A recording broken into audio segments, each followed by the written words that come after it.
মোৰ গোটেই স্কিনখন যে পিম্পল ওলাই নাইকিয়া হৈ গৈছে আৰু আজি কেইবাদিনৰ পৰাও যে মোৰ গাটো একদম ঠিক নাই। সেইকাৰণে মানে ভাবিছোঁ ঘৰত এখন সৰু সুৰাকৈ দোৱাই কৰাই দিওঁ।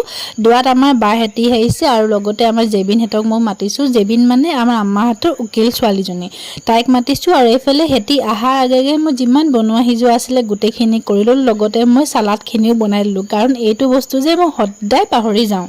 বনা সিজা কৰোঁতে তেনেকুৱাতে আমাৰ বাহেঁতিও আহি পালে, লগত জেবিনহেঁতিও আহি পালে। তাৰ লগতে আমি কথা চথা পাতোঁতে আমাৰ জোনাবুসকল আহি পালে। জোনাবসকল আহোঁতে আমি ধুমাধুম গোটেইকেইজনীয়ে মিলি বাঢ়িব ল'লোঁ, কাৰণ জোনাবসকলে সোনকালে খাই নহয়। বনোৱা সিজোৱা কৰাৰ পিছত আমি গোটেইকেইজনীয়ে, পাপাই মানে তেল লগাইছে যে পূৰা চুলি ওলাইছে, সেইকেইখিনিয়ে চোৱা চিতা কৰি আছিলোঁ গোটেইখিনিয়ে মিলি। আৰু তাৰপিছত জোনাবুসকল খাই মেলি গ'ল। আমি গোটেইখিনি একেলগে মাটিতে বহি খালোঁ। খাই মেলি কেনে আজৰি হ'লোঁ। আৰু আজি মিনি ব্লগটো ইমানে আছিলে। আশা কৰিলোঁ ভাল পালে আৰু চেনেলটো ছাবস্ক্ৰাইব কৰি দিব। বাই।